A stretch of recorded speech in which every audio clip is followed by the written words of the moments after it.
Praise the Lord.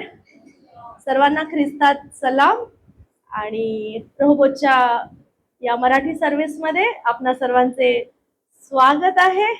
Hallelujah. सगळेजण आनंदी आहात? गरमी आहे, थोडासा उन्हाळा वाढलेला आहे आणि खरोखर या दिवसांमध्ये भयंकर उन्हाळा आहे आणि देवबाप तरी देखील आपल्याला सांभाळत आहे. देवाच्या नावाला धन्यवाद असो. आणि हाही सीझन निघून जाईल. हालेलुया. थोडे दिवस है ना. आणि देवाच्या लेकरांनी नेहमी गरमच राहावे. हा, जसं देवाचं वचन सांगतं की वेदीवरची आग जळत राहू दे. तर जसं आपण मागच्या संडेला आपण देवाचं वचन ऐकलेलं आहे की मी धधकती आग आहे है ना. म्हणजे आपण हर समय गरम, देवाकरिता ज्वलंत, सेवेकरिता ज्वलंत, देवाकरिता आतुर, आसुसलेले असे आपण असले पाहिजे है ना.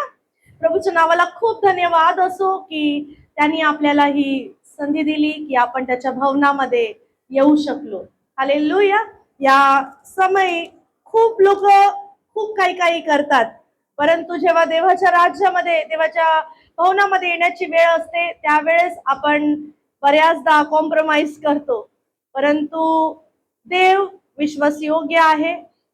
जी वेळ त्यांनी निवडलेली त्या वेळेला तो उपस्थित असतो. आपण मनुष्य म्हणून आपण थोडेसे कॉम्प्रोमाइजिंग सिच्युएशन मध्ये असतो, परंतु देव तसा नाही. देव मनुष्यासारखा नाहीये. वचन सांगतं की देव आपल्यावरती, आपल्या प्रत्येक स्थितीमध्ये देव आपल्यावरती प्रेम करतो है ना. प्रभूच्या नावाला खूप धन्यवाद असो. आणि आज आपण जेव्हा देवाच्या वचनातून मनन करत आहोत, या आपण आपल्या मनाला तयार करूया. देवाकरिता स्वतःला तयार करूया. देवाकरिता एक जिवंत, सक्रिय असं बलिदान म्हणून त्याच्या सेवेकरिता, अर्पण होण्याकरिता आपण आपली मन, आपलं शरीर, प्राण, आत्मा आपण तयार करूया. या आपण छोटीशी प्रार्थना करूया. स्तुती धन्यवाद प्रेमळ पित्या, प्रभू येशूच्या नावामध्ये तुझ्या नावाला धन्यवाद देतो दे बाप्पा. प्रभूजी, या संध्याकाळच्या समय दे बाप्पा तुझ्या चरणाजवळ येतो प्रभू. दे बाप्पा, आम्ही विश्वास करतो प्रभू की तू आम्हामध्ये इथे उपस्थित आहेस. आणि प्रभू, तुझं सिंहासन सोडून तू आमच्यामध्ये उपस्थित आहेस प्रभूजी. आमची प्रार्थना ऐकण्याकरिता, आमची वाणी ऐकण्याकरिता, आमच्या सोबत संगती करण्याकरिता तू या ठिकाणावर उतरलेला आहेस प्रभूजी. पवित्र आत्मा, आम्ही तुम्हाला कंट्रोल देतो. आम्हाला चालवा, आम्हाला मार्गदर्शन करा.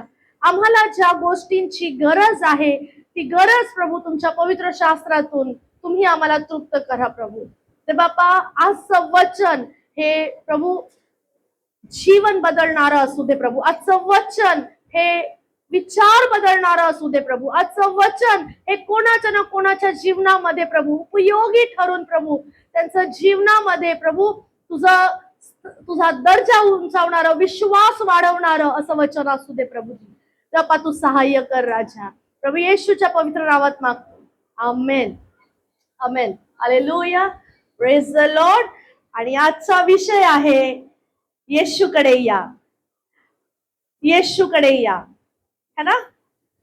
आजचा विषय आहे येशूकडे या. हालेलुया. देवाचं वचन आपल्याला बऱ्याचदा येशूकडे पाहण्याकरिता सांगतं. बऱ्याचदा आपल्याला सांगतं की आपल्याला येशूकडे येण्याची गरज आहे है ना. देवाचं वचन सांगतं की पित्याने आकर्षिल्याशिवाय कोणीही पुत्राकडे येऊ शकत नाही है ना. तर जोपर्यंत पिता आपल्यावर नजर लावत नाही, जोपर्यंत पिता आपल्यावर दृष्टी लावत नाही, जोपर्यंत पिता आपल्यावरती प्रेम करत नाही, तोपर्यंत कोणी येशूकडे येऊ शकत नाही है ना. आणि जो व्यक्ती येशूकडे आला तो त्याचं जीवन बदललं गेलं. पवित्र शास्त्रामध्ये असे खूप सारे उदाहरणं आहेत की जे लोक येशूकडे आले त्यांचं जीवन बदललं, त्यांचं जगण्याचा उद्देश बदलला, त्यांची सेवा बदलली, त्यांचा विचार, त्यांचा दृष्टिकोन बदलला. आज आपल्याला देखील देवाचं वचन सांगत आहे येशूकडे या. या आपण एक वचन वाचू.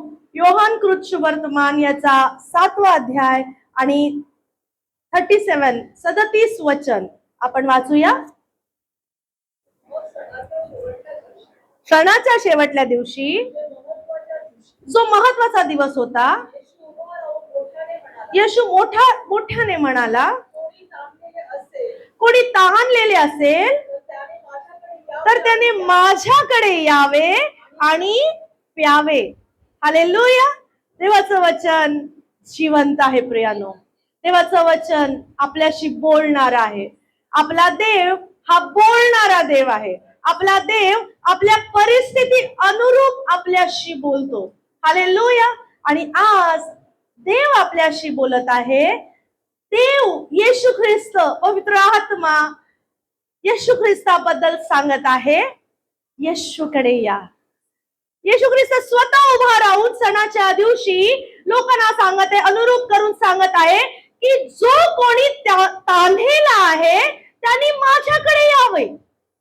पहा, आता गरमीचे दिवस आहेत आणि सगळेजण ह्या गोष्टीला सहमत असतील की ह्या उन्हाळ्याच्या दिवसांमध्ये आपल्याला खूप तहान लागते, है ना.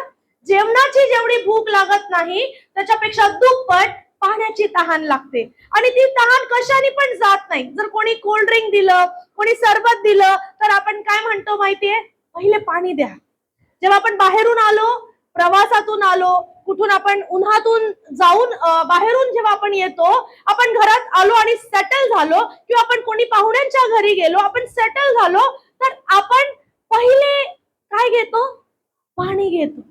देवाचं वचन आपल्याला सांगतं की कोणी एकाने जर एक ग्लास थंड पाण्याचा माझ्या सेवकाला दिला तर त्याचं प्रतिफळ पावेल.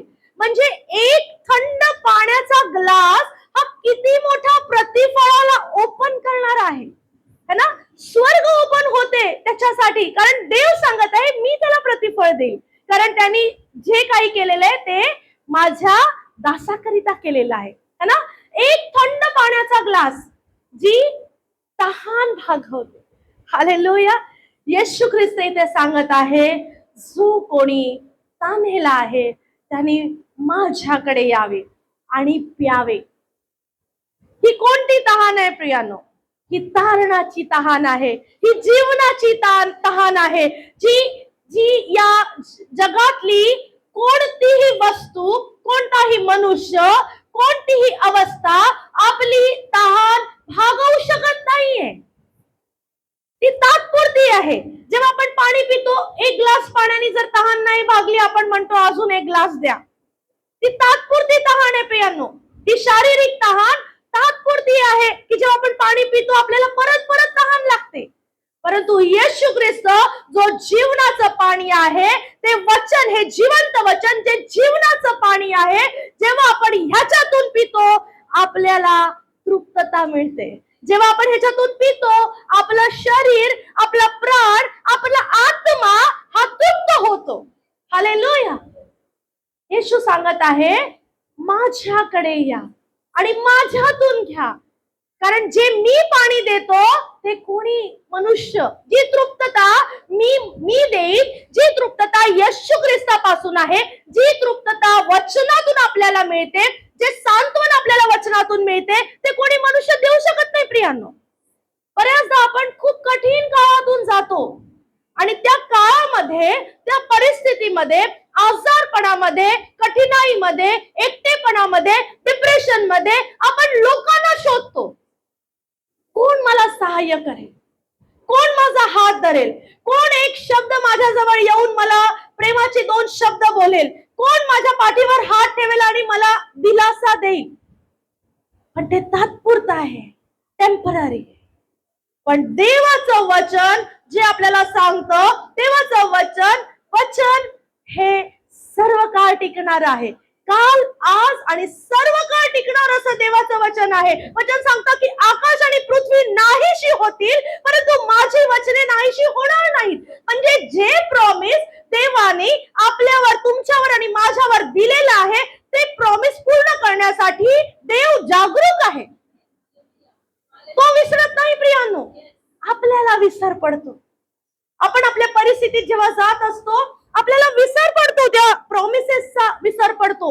आपण जेव्हा परिस्थितींना पाहतो, आपल्या आजूबाजूच्या परिस्थितींना पाहतो, ती वादळाची अवस्था जेव्हा आपण पाहतो की परिस्थिती चांगली नाही, तेव्हा आपण विसरतो की येशू आपल्या नावेत झोपला आहे आणि आपण घाबरतो आणि त्याच्या जवळ जाण्यापेक्षा आपण आपले स्ट्रगल सुरू करतो, आपले हात पाय मारतो. काय होईल का? कुठून काही होईल का? कोणत्या मनुष्याकडून मदत मिळेल का? कोणत्या संस्थेकडून मदत मिळेल का? कोण मला मदत करेल? कोणी डॉक्टर मला मदत करेल का? पण येशू आज सांगत आहे, येशूकडे या. जेव्हा आपण त्याच्याकडे येतो, आपलं जीवन बदलतं, आपली परिस्थिती बदलते. जेव्हा आपण येशूकडे येतो, येशू ख्रिस्तामध्ये ते सामर्थ्य आहे की आपली कितीही बिकट परिस्थिती असली तरी देखील तो आपल्याला नाकारत नाही. आमेन म्हणाल का? देव आपल्याला आपल्या कोणत्याही परिस्थितीत नाकारत नाही. आपण हात सोडला तरी तो नाकारत नाही. आपण त्याच्यापासून पाठ फिरवली तरी देखील तो नाकारत नाही. आपण त्याच्यापासून लांब गेलो तरी देखील तो नाकारत नाही. माझा आणि तुमचा देव आपल्यावर खूप प्रेम करतो. तो कधी असं म्हणत नाही, ये तुला आता धडा शिकवतो. तुला मी किती वेळेस सांगितलं वचन वाच, वचनावर विश्वास ठेव, पण तू ऐकत नाही. थांब, आता मी तुला चांगला धडा शिकवतो. माझा आणि तुमचा देव असं कधीच करत नाही प्रियांनो. ज्या वेळेस आपण पश्चातापी हृदयाने त्याच्या जवळ येतो, तो मोठ्या प्रेमाने आपल्याला जवळ घेतो. तुमचा आणि माझा देव आपल्याला कधीच कधीच कधीच नाकारत नाही. त्याच्याजवळ आपल्यासाठी नेहमी योजना आहे.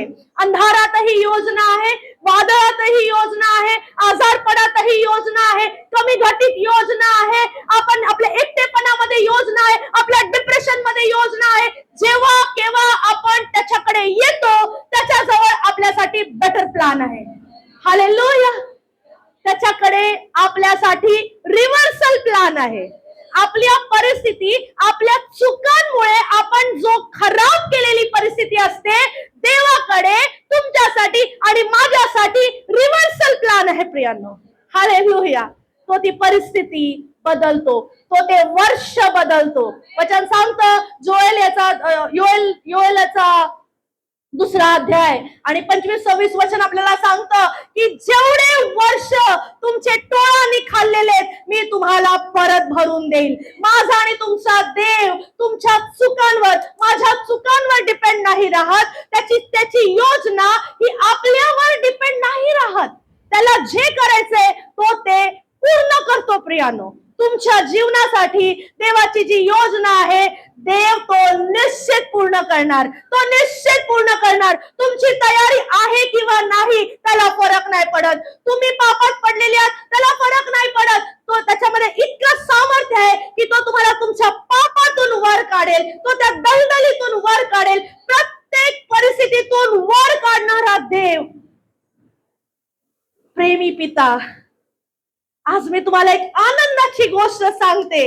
तुमचा आणि माझा देव आपल्याला कधीच नाकारत नाही.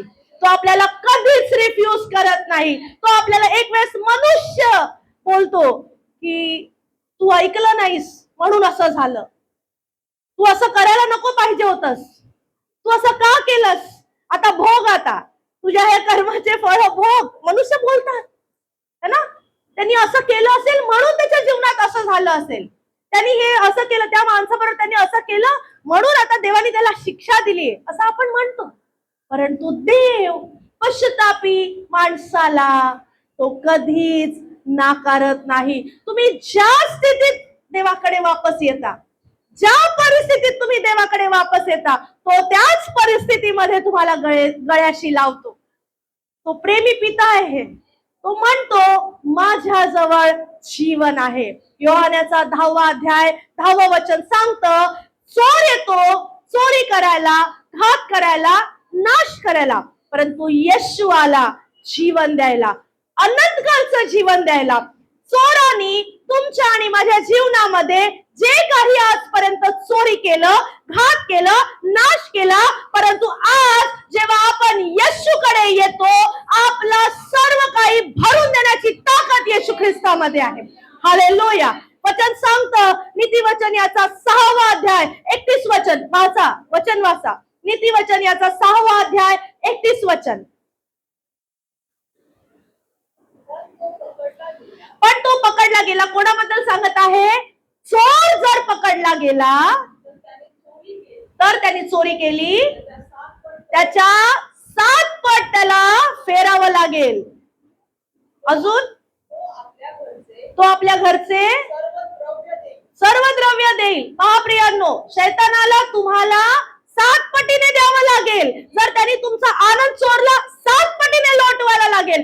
जर त्यांनी तुमचा फायनान्स चोरला आहे, त्याला 7 पटीने लोटवायला लागेल. त्यांनी तुमची शांती चोरलेली आहे, 7 पटीने त्याला द्यावं लागेल. कारण का? आम्ही चोराला पकडून दिलेला आहे. आमच्या जीवनातला चोर आम्ही पकडलेला आहे. आता चोराचं राज्य आमच्या जीवनावर नाही. आता चोर आमच्या शरीरावर घात करू शकत नाही. चोर आम्हाला नाश करू शकत नाही. कारण का? आम्ही येशूकडे आलो आहोत. आम्ही त्याच्या रक्ताने धुतले गेलेलो आहोत. आता आम्ही त्या चोराने सांगितलेले, त्या खोटारड्याने सांगितलेले ते सर्व दोष आता आमच्यावर नाहीत. आम्ही येशूच्या रक्ताने धुतले गेलेलो आहोत. आम्ही मोकळे झालेले आहोत. आम्ही शुद्ध झालेलो आहोत. आम्ही रिडीम्ड आहोत. आम्ही छुटकारा पावलेले लोक आहोत. आता दोष लावणारा आमच्यावर दोष लावू शकत नाही. प्रियानो, आमेन म्हणाल का? हालेलुया. जेव्हा आपण येशूकडे येतो, दोष लावणाऱ्याचे कोणतेही दोष आपल्यावर राहत नाहीत. हालेलुया. आपण मोकळे होतो. आपण आपल्यावरती जितके दोष शैतानाने, शत्रूंनी लावले, आमच्या वागण्याने, आमच्या विचारांनी, आमच्या कृतींनी आपण त्याला जागा दिली आणि म्हणून त्यांनी आपल्यावरती दोष लावलेले आहेत. परंतु जेव्हा आपण येशूकडे येतो, जेव्हा आपण वधस्तंभावर येतो, जेव्हा आपण येशूच्या रक्ताची घोषणा करतो, ते रक्त आपल्याला मोकळं करतं. ते रक्त आपल्याला धुवून शुद्ध करतं, पवित्र करतं. वचन सांगतं. आणखी एक वचन वाचूया आपण. योहान याचा 6वा अध्याय आणि 37 वचन. योहान याचा 6वा अध्याय आणि 37 वचन. पिता जे मला देतो ते सर्व माझ्याकडे येईल आणि जो माझ्याकडे येतो त्याला मी मुळीच घालवून देणार नाही. प्रियानो, आमेन म्हणा या वचनासाठी. कारण देवाचं वचन सांगत आहे की जे काही पिताचं आहे ते माझं आहे आणि जो माझ्याकडे येतो, जे माझं आहे ते त्याचं आहे. हालेलुया. वचन सांगतंय, जो कोणी माझ्याकडे येतो त्याला मी मुळीच घालवून देणार नाही. शत्रूंनी आजपर्यंत आपल्या जीवनामध्ये जी गिल्ट टाकलेली आहे, जे नाराजगी त्यांनी आपल्या जीवनामध्ये दिलेली आहे, जो शत्रू आपल्या कानात येऊन सांगतो, तू आता इतकं खराब केलेलं आहेस की आता देवाकडे जाऊ नाही शकत, आता तू देवासमोर उभं नाही राहू शकत आहे, तुझा दोष बघ किती आहे, तुझं एवढा शब्द तू बोलले, एवढं कोणाला तरी दुखावलेलं आहेस, तू एवढी अफरातफर केली आहेस, इतका तू आता खराब झालेला आहे, पापामध्ये तू इतका खराब झालेला आहेस, आता तुझ्या जीवनामध्ये काहीच उमेद नाही. त्याच्यावर वचन सांगतंय, ज्या वेळेस आपण येशूकडे येतो तो आपल्याला घालवून देत नाही. हालेलुया. आनंदाची गोष्ट आहे प्रियांनो. देवाचं वचन आपल्याला सांगत आहे की तुम्ही, मी केव्हाही त्या दयेच्या सिंहासनाजवळ जाऊ शकतो. आणि जेव्हा आपण तिथे जाऊ, आपण खाली हात वापस नाही येऊ, आपण मोकळे होऊनच येऊ, आपण माफी घेऊनच वापस येऊ. त्या देवाच्या न्यायासनासमोर जेव्हा आपण जाऊ आणि आपण क्षमा मागू, तर आपण क्षमा पाहूनच परत येऊ. हालेलुया. जेव्हा लोक कोर्टाच्या बाहेर जेव्हा जातात, त्यांना ठाऊक नसते की निकाल काय लागणार. जीवाची घालमेल होत असते. काय होईल, काय होईल, माझा वकील माझा पक्ष बरोबर देईल की नाही, माझा वकील बरोबर माझ्या बाजूने तो बरोबर लढेल की नाही, ह्याला बोलता येईल का, जो अपोजिट पक्षाचा वकील आहे त्यांनी जर उलट सुलट प्रश्न केले तर माझा वकील त्याला आन्सर करेल की नाही, जज बरोबर निकाल देईल की नाही. या जगाची परिस्थिती अशी आहे प्रियांनो. परंतु देवाचा न्याय हा चोख न्याय आहे. देवाचा न्याय, देव तुमचा आणि माझा देव पक्षपाती नाहीये. तो न्यायी परमेश्वर आहे. तो सर्वांवर समान प्रेम करतो. त्यांनी आपल्याला बनवलेलं आहे, त्यांनी आपण त्याची सृष्टी आहोत, तो आपल्यावरती समान प्रेम करतो. जशी त्यांनी ही पूर्ण सृष्टी बनवली आणि आपल्या स्वरूपामध्ये मनुष्याला बनवलं, आपण त्याची प्रतिमा आहोत, आपण त्याचं स्वरूप आहोत. तो देव आपल्यावर कधीच कधीच कधीच गिव्ह अप करत नाही. हालेलुया. ही खूप आनंदाची गोष्ट आहे की आपण कितीही कितीही दुःखात, कितीही त्रासात, कितीही परेशानीमध्ये, तंगीमध्ये, कर्जामध्ये, आजारपणामध्ये जरी आपण जात असलो तरी देव आपल्याला सोडत नाही. तो आपल्या सोबत सोबत चालतो. तो आपल्याला त्या जर्नीमध्ये तो आपल्या सोबत असतो आणि तो आपले रिॲक्शन पाहतो.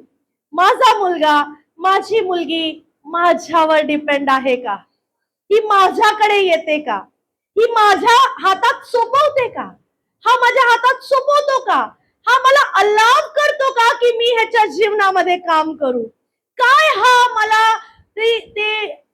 तो अधिकार देतो की मी ह्याच्या जीवनामध्ये काम करू, की हा सगळे अधिकार स्वतःवर ठेवतो.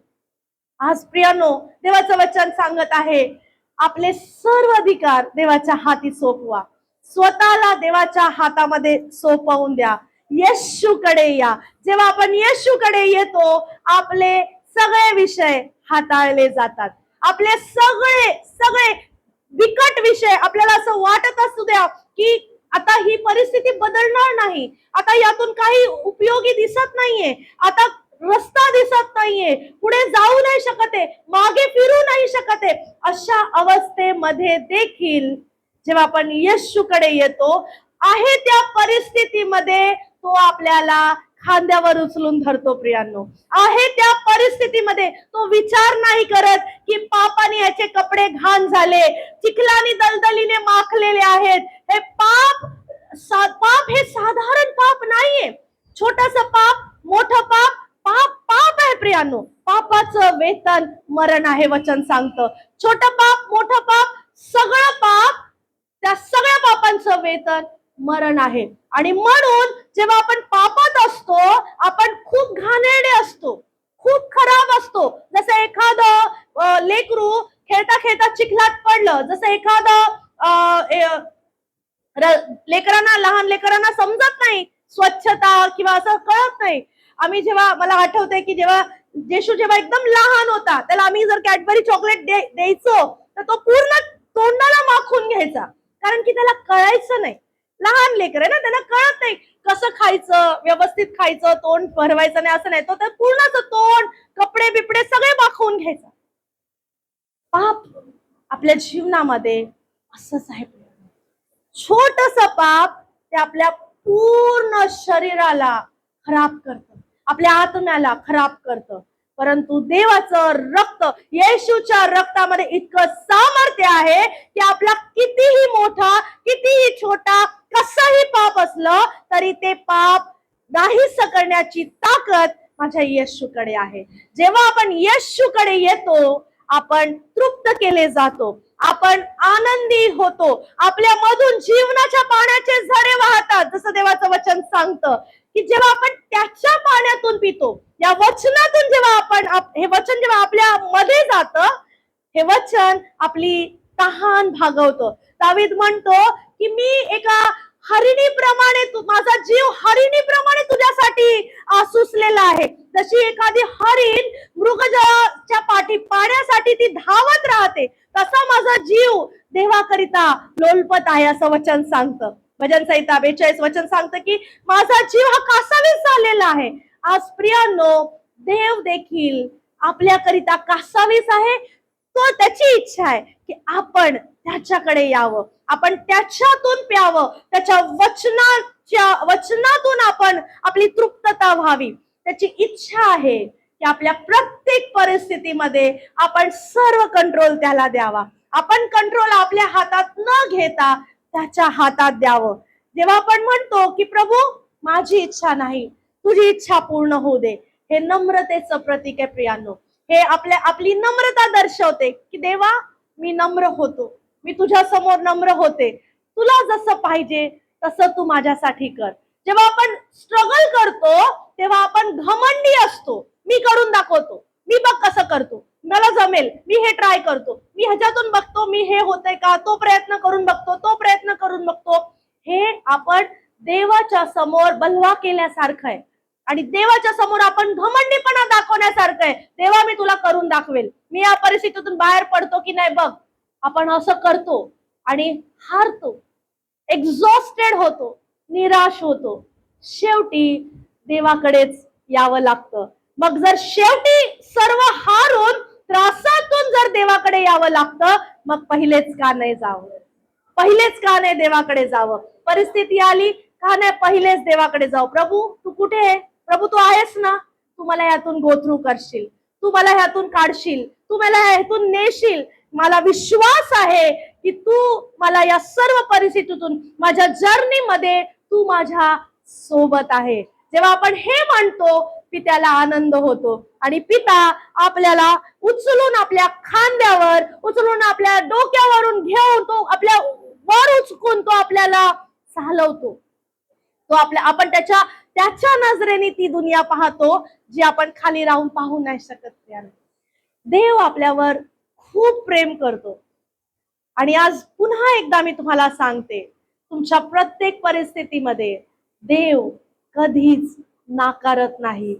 त्या प्रत्येकाला जो त्याच्याकडे येतो देव त्याला कधीच अस्वीकारत नाही. तो त्याला नेहमी स्वीकारतो, नेहमी गळे लावायसाठी तो तत्पर असतो, प्रेम करण्यासाठी तो तत्पर असतो, धुण्यासाठी त्याच्या रक्ताने धुवून शुद्ध करण्यासाठी तो तत्पर असतो. तो आपल्याला ते प्रतिफळ देण्यासाठी, स्वर्गाचं प्रतिफळ देण्यासाठी तो तत्पर आहे. आज तुमची परिस्थिती कशी पण का असे नका, कदाचित तुम्ही त्रासात असाल, आजारपणात असाल, कदाचित तुम्हाला कळत नाहीये कुठे जायचंय, लाईफ मध्ये काय होतंय कळत नाहीये. अशा सर्व परिस्थितीमध्ये येशूकडे या.